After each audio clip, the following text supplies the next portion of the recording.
What is up, YouTube? James MTG Biggie here, and I want to talk about my 10 favorite cards in Modern.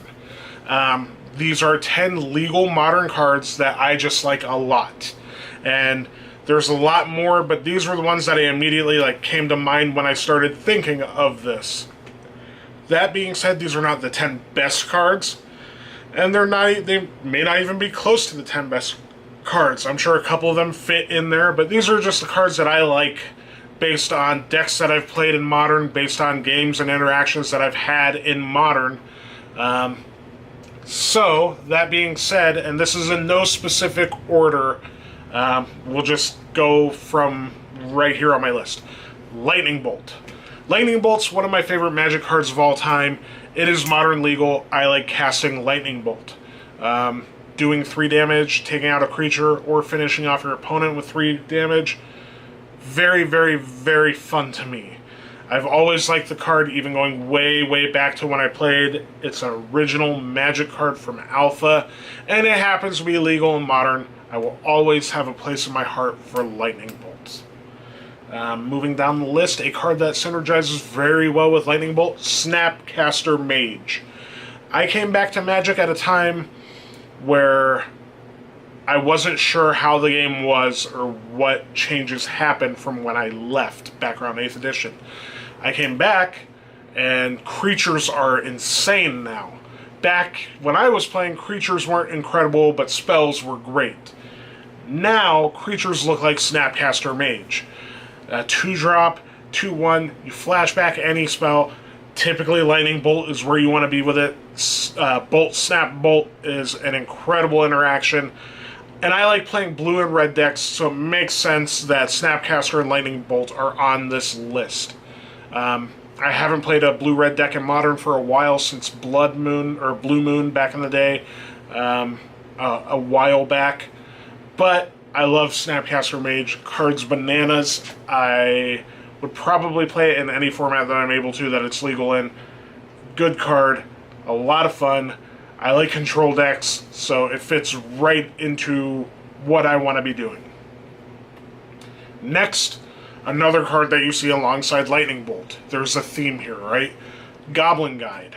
Goblin Guide, again, speaks to the ridiculous power of creatures nowadays. Back when I played Magic, Mog Fanatic was about the best you could do as a 1-drop in red. Jackal Pup was an absolutely playable, all-star in mono red decks. Goblin Guide is head and shoulders above those creatures and 1,000 times better. A 1-drop with haste that's 2 power and can attack right away with a very, very, very, very minimum drawback that it has is insane. Not only that, the art on Goblin Guide stands out to me as some of my favorite art in Magic, especially in the cards I've discovered since I've come back to the game. Goblin Guide's amazing. If you haven't played a burn deck in Modern, do it. It's a ton of fun, at least for me. Moving on, Aether Vial. I play Aether Vial in Legacy Death and Taxes. I play Modern Merfolk. I like Aether Vial decks. That card's insanely powerful, and one of the best things you could do on turn 1 if your deck is built the right way and you are utilizing creatures the way that Merfolk in Modern does, or Death and Taxes does in Legacy or Modern as well. It's a very cool card. That sort of thing just didn't exist when I was playing back in the day. So it's really cool to see a card that lets you do what Aether Vial lets you do. Instant speed creatures were a fairly new thing back when I was playing Magic. We had Mystic Snake was one of the first few I can recall. And to enable any creature you put in your deck to be Aether Vialed in on your opponent's turn is ridiculous. So Aether Vial, one of my favorites, and that is why. Moving on, I play Tron in Modern currently. I hate that deck, but one card in that deck holds a special place in my heart, and that is Mugen the Spirit Dragon. When I started playing again was around cons, and so Fate Reforged came out and Mugen came out, and I just kind of got used to what a Planeswalker is at that point, because they didn't exist back when I was playing. And then I read this thing and I'm like, wait, what? It had so many abilities for a large cost, but an absolutely worth it cost in Modern when you have Tron lands. In Standard, it didn't make a huge impact, but was still around a bit as like a finisher in like Abzan mid-range decks. In Modern Tron, it's so good. It's not quite what it once was, but it does a lot of work, and just an absolute house. And it just feels really good just to be like, Ugin, wipe your board, and then start bolting you in the face. So Ugin the Spirit Dragon, one of my favorite cards that's legal in Modern. Probably my favorite card in the Tron deck, my favorite win condition in the Tron deck. Even though it's got whittled down to just a one of lately, I still love the card, so I'm always looking to cast in Ugin whenever possible. Next is Blood Moon. I mentioned earlier I played Blue Moon in Modern for a little bit, and that is a deck that is a blue-red based deck that is control-based, that utilizes Blood Moon to lock your opponents out of the game by screwing with their mana. It's disruptive, it's annoying, it synergizes well with cards like Snapcaster and Lightning Bolt, and it just lets you mess with your opponents, and I've always been a fan of that. Blood Moon, even playing against it, I don't mind, because I get it. Like, it sucks to play against. But when somebody resolves a Blood Moon against me, I'm just like, yeah, that's a card, you got me. It's like one of those sort of prison lockout cards like Chalice of the Void. But this one has been around since the Dark, and I was playing, and Blood Moon wasn't nearly as good because non-basic lands weren't as prevalent until like fetch lands came out and stuff like that. And I don't feel Blood Moon was properly utilized for some time. And then coming back, seeing it was Modern legal because it was reprinted in 8th edition, and seeing it being played in decks like Blue Moon and decks like Shred Red, very cool to see. I don't play Blue Moon anymore because I think it's a bad deck, but I loved playing it, even though it sucks. Sorry to any Blue Moon players, but that deck's bad. Either way, Blood Moon, great Magic card, love it to death. But moving on, this is a card I have not yet played in Modern, but I love the card so much in Legacy that I had to put it on the list, and that is Thalia, Guardian of Thraben. I play Death and Taxes in Legacy, I love that deck, and Thalia is an absolute house in that deck. And I plan on eventually playing the mono-white version, some sort of Death and Taxes sort of build. I don't know what exactly they're calling it anymore. I think mono-white hate bears is the modern adage of it, or whatever. Thalia is amazing. I've cast many a Thalia in Legacy.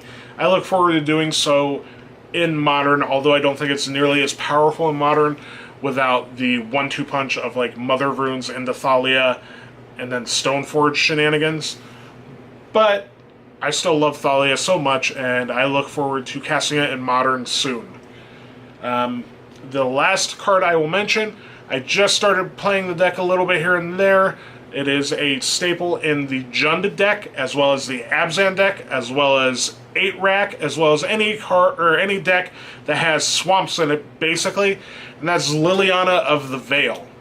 Now, I'm not a massive Planeswalkers dude because they're kind of, even 3 or 4 years into playing Magic again, still kind of foreign to me. I kind of preferred Magic without Planeswalkers because it just, nostalgia, I guess. I'm old, whatever. But Planeswalkers are kind of cool anyway. But Liliana of the Vale is pretty insane. And I've been on the wrong side of Liliana a lot. I've played against Jund quite a bit with like Merfolk and stuff. And Liliana is incredible. That card is insane, and it has so much value after a turn 1 Thoughtseize, a turn 2 Tarmogoyf, into a turn 3 Liliana. It's just ridiculous. The card's insanely powerful. The flavor's very cool. I liked the Edict effect. It reminds me a lot of Mono Black Control back in the day, and like the Odyssey Torment standard or whatever. A very, very black control sort of feel. And that is an archetype that I've always appreciated and never really played a ton of myself. But it's a very cool card in Modern, and I'm playing a little bit more Jund now. And testing with Jund, and going to finish building Jund and start playing Jund as my Modern deck, I believe, for a while. So Liliana of the Vale, I look forward to casting many, many times. And that wraps it up. That is my top 10 favorite cards in Modern that are legal. And I might do some more of these lists. I know people like when people list things. That's why BuzzFeed's such a huge thing. That is all I got. Let me know what you guys think. What are some Modern cards that you like? Or some pet cards that you will not stop putting in decks no matter how good or bad they are. Because I'm that dude too. I do that. I will play the hell out of a card I like. Anytime I have a deck with mountains in it, I'm like, how many lightning bolts can I cram in this motherfucker? Sorry for language.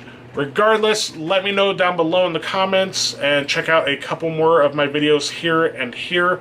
And click my cartoony face to subscribe and sign up for seeing more videos in the future. And go back and check out some of my old stuff. I have some deck techs. I have just some rants and stuff about Magic. General, like, wide range of content that I'm trying to have, a lot of which is just a dude in front of a camera. So that's kind of my sweet spot right now. Either way, I look forward to hearing from you. Remember, subscribe, and I will talk to you again soon.